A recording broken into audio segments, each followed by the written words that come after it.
All right, Will, it's fantastic to have you on the show today. I was thinking, we met when? Was it two years ago, something like that? 3 years ago? Do you remember? I think it was 2017. 2017, time flies. Yeah. It's 2020 now, so you're coming up for 3 years. Back in the day when we could physically meet in person in Manhattan times. So we're going to talk about a bunch of stuff now, and I'm keen for folks first to understand where you're working and you're doing, and then let's talk a little bit about your backstory. But to start with, what's your role and where are you working? Who do you serve? Super excited to be here. My current role is I actually just started as the director of sales at electric.ai, and we are trying to change the way that IT gets done for small and medium businesses through automation. And yeah, I'm a frontline manager right now. Awesome. But you've got a bit of an interesting backstory. You've had a bunch of roles, and most recently at Splash, right? Yeah. So perhaps if you could just share, folks, a little bit about your journey, because I think it's interesting and important as people think about career transitions. You're working for a company now that's transforming a traditional business, which was my background actually, which was IT support and services outsourcing. You've got a unique spin on that as you apply AI, technology, and software to that. I want to come to that, but can you just talk a little bit about your journey, perhaps in a minute or so, just explain where you came from, and then the reason why you were attracted to the opportunity at Electric.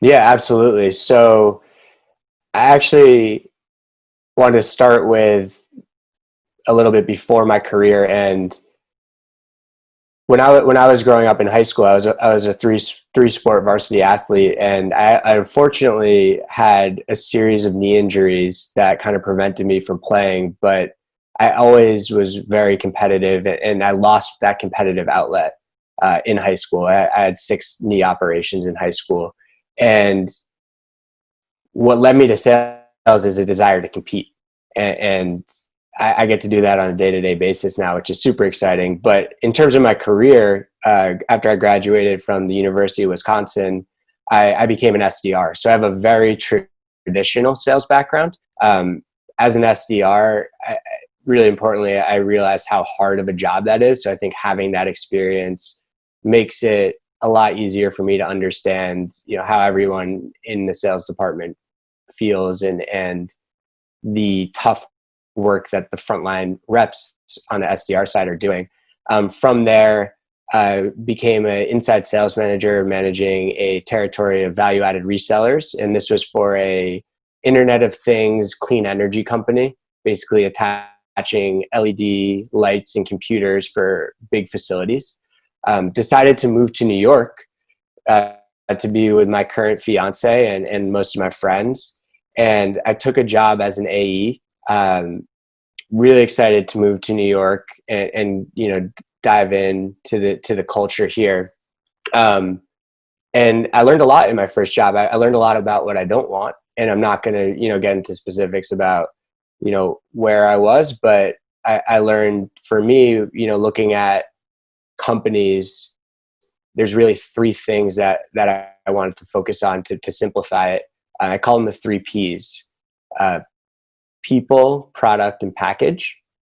And package speaks for itself. It obviously needs to be compelling from a personal reason to make a move. But then the people, I need to really jive with the executives, and there needs to be a strong team where I'm going, because that's the only way I'm going to learn and get better. And then product, is the product market fit something that is proven, or at least there's a hypothesis around it becoming a really big business? Because I'm sure you can relate to this, Matt, but in sales, I think you can have a really successful career and you can get wealthy, selling, but you get rich on an exit, and that's what I'm chasing right now. Got it. Yeah, you know what? I talk about folks in sales, and in terms of their intrinsic drivers, I think you may remember from our course, they're one of the two big ones, right? Autonomy, the ability to self-determine outcomes, and then mastery, which is often dictated or measured in terms of money. or leveling up in terms of title. And it's typically the things we chase. So this is really interesting, but you've got to tell me now, you're three sports. What were they? Rugby, basketball, and soccer. Rugby, goodness me. For those folks who know me, this New Zealand accent would dictate that I love rugby. So we've got more to talk about that. In fact, I was on the phone yesterday with a private equity fellow from Argentina, so we can get very distracted with that. So talk rugby. So that's great. So you say you've had a traditional path to where you are today. In your most recent role at Splash, could you articulate the nature of the team under you and what your role was? Yeah, absolutely. So Splash, I look at Splash as like very fondly, and I love the people there. And I look at myself as really growing up at Splash. So I started off as an account executive there, and it was our go-to-market class. We were under $1 million in ARR, and really early on found success. Now, it didn't come without a lot of learnings, but I was able to move into a enterprise AE role at Splash after about a year, and then we were growing quickly and there was a need for management, and I became team lead for a quarter, and that went well. So I ended up becoming a sales manager there, where I hired 5 and promoted 3. So I had a team of 8 account executives that I was working with, and moved into a senior manager role, which was just a way of me getting a nicer title, pretty much the same responsibilities. And eventually I ended up becoming a director and taking over their partnerships channel as well.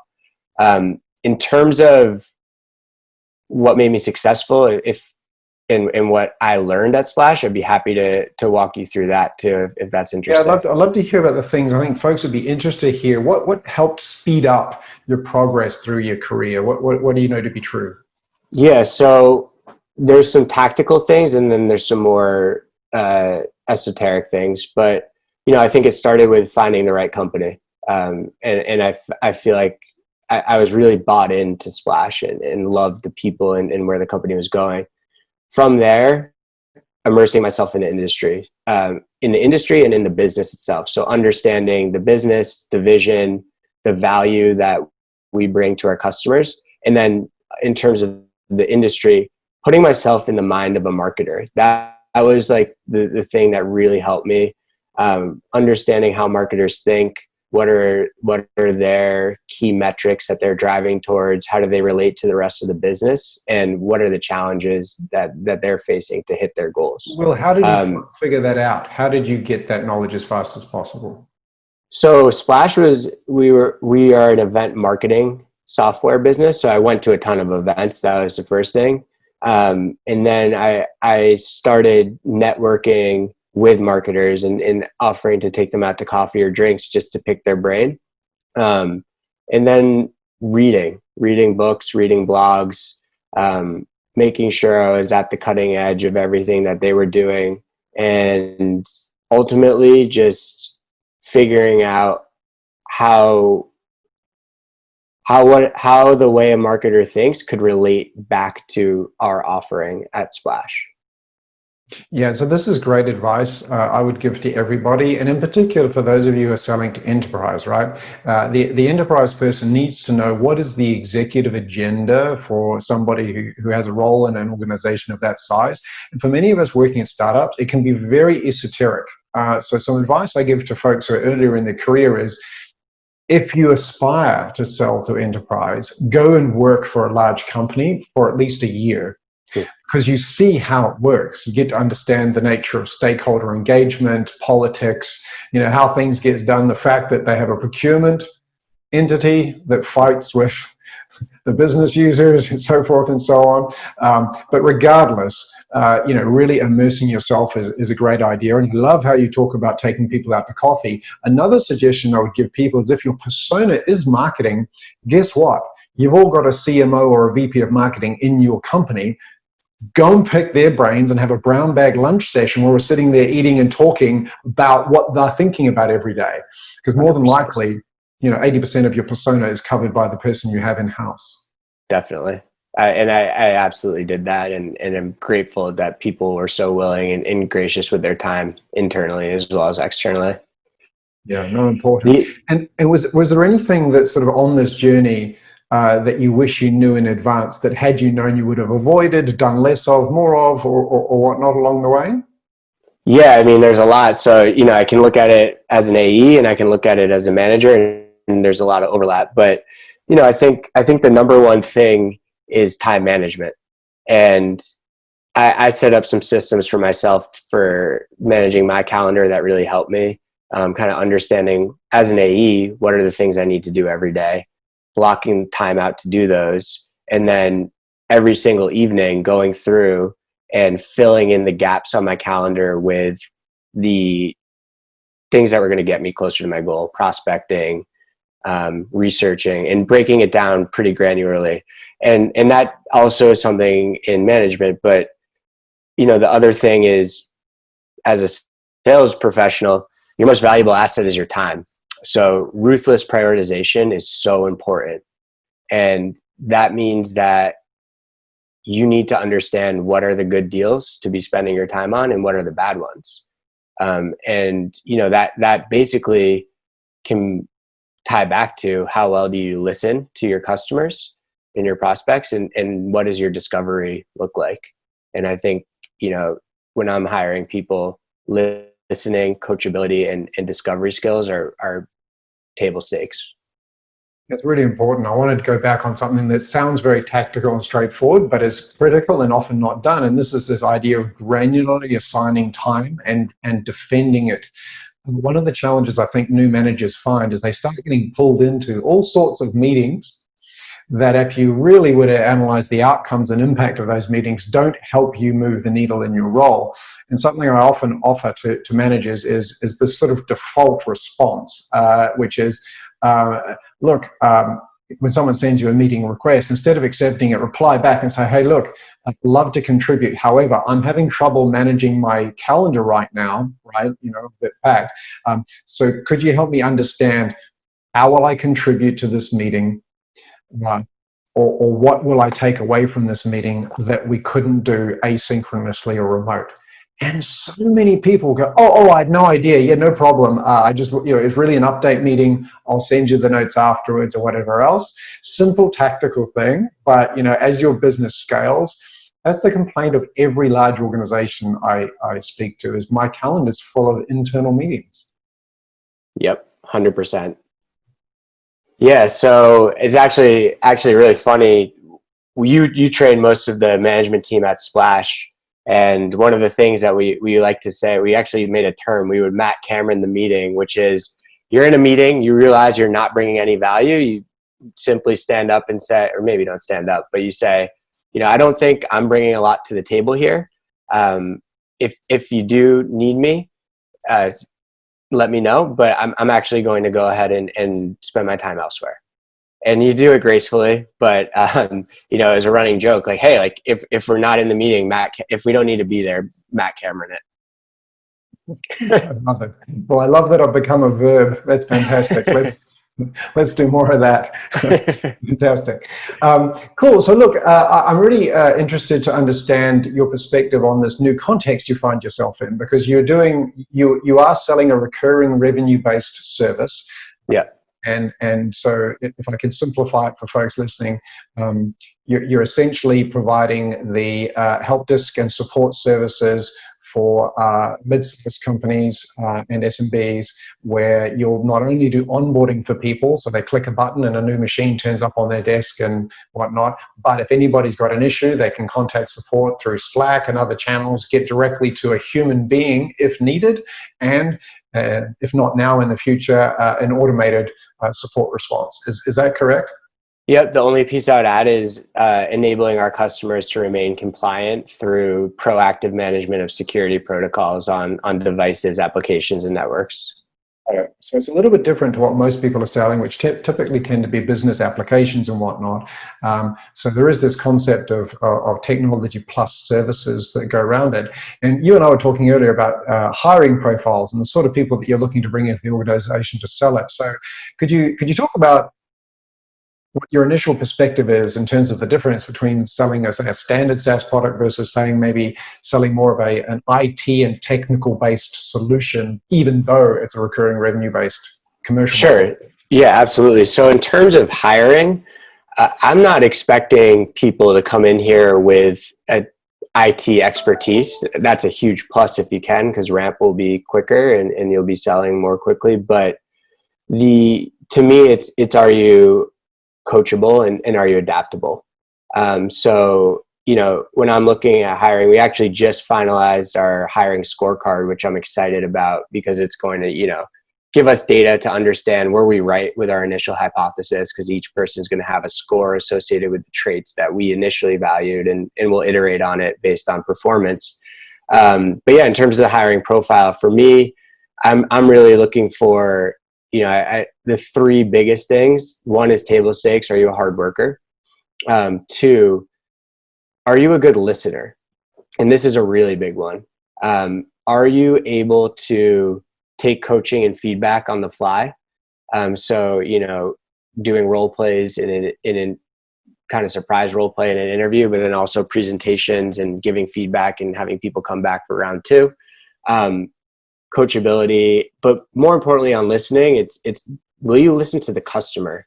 Because we all have really big products, but the best salespeople are showing, let's call it 30% of their product, and really focusing on what matters to their customer throughout the sales process and what's going to solve their challenge. The last one is curiosity, because you're learning something new here. You need to be curious about IT and the challenges that our customers face. So, those are kind of the broad strokes that I'm looking for. There's some more granular ones. But you don't need to be an IT expert for us to hire you at Electric. We just need to know that you're smart and you're able to apply your learnings to a particular sales context. That's really interesting, and a lot of really important themes we talk about in SaaSy came up, and I love that you're part of probably the 5% of companies that actually do quantitative scoring and assessment for candidates, because as you pointed out, you're trying to figure out the ideal hiring profile, and you won't know for 6, 9, 12 months, and the only way you'll know is by referring back to a quantitative assessment. And most ATS or applicant tracking systems have the thumbs up, thumbs down, or they have a generic 1 to 5 score, but your 3 is different to my 3, right? And so I love that you're doing that. Best practice for sure. So, a discussion I often have with people in selling a highly technical or vertical industry specific product is, do I hire somebody who has a depth of sales experience and then teach them the industry, or do I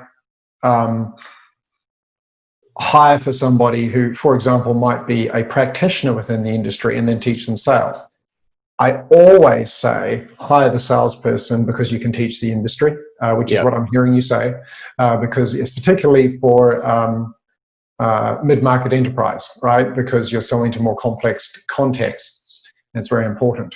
One thing I'll say is this: people often ask me, should they have SaaS experience versus traditional selling experience? For example, you could easily go and hire out of a systems integration business somebody who's done traditional outsourcing, but they wouldn't understand recurring revenue models and stuff like that necessarily.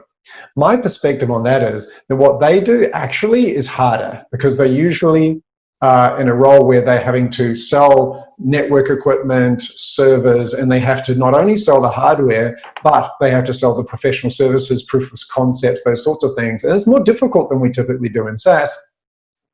And my perspective is that SaaS, although you've got a sort of a customer engagement and support model that talks to things that happen after the sale, from a salesperson's perspective, it's really just a negotiation. Commercial model. It's like, you're going to pay us every month, every year, or whatever else. So for me, I think it's a red herring to worry too much about SaaS experience. I think what matters is the decision about how much sales experience within the segment I'm selling to and the vertical. And I would argue that if you're selling to healthcare, for example, and a healthcare business process management solution or something specific to that, then you really want to bias for somebody who has sales experience in that context, because there's so much to know, especially in the United States, for example, the complexity of the healthcare ecosystem. Like, you don't know the language, you don't know the acronyms. And I'll be very interested to check in with you in a year's time, because I feel like you'll get reps that ramp much more quickly if they come from a VAR or an SI or even a hardware vendor. We talked earlier before, like, someone like a Meraki or a Cisco type company, because they know the language and they can, with credibility, talk to IT folks and know who the other players out there, the alternatives and things top of mind. Not to say you can't train them, you absolutely can, but it'll be very interesting to see if there's a meaningful difference between those two profiles, and I'm sure you'll have both. It will be. Yeah, I'm excited to find out, because we're going through the hiring right now. Awesome. Cool. Well, to finish off, Will, this is great. Can you share any sort of top practices for staying on top of the game? What is it that you say? Yeah. You're talking to your young self, say, look, whatever you do this, because this is what's going to get you where you need to be. Yeah, for sure. And be delighted to talk to anyone listening and share some more, tactical things. But from a high level, something I learned from you, Matt, is becoming a manager, you cannot be super rep. And super rep does not scale, and it doesn't let your reps develop. So the first thing that I remind myself every day, I have a sticky note here that says it, is being a manager is different than being a sales rep. And it's a completely different skill set. So continuously reminding myself that I need to become a better coach, a better leader, versus a better seller. That's number one. For me personally, focusing on mental health, exercise, sleep, and nutrition, absolutely paramount to me being successful.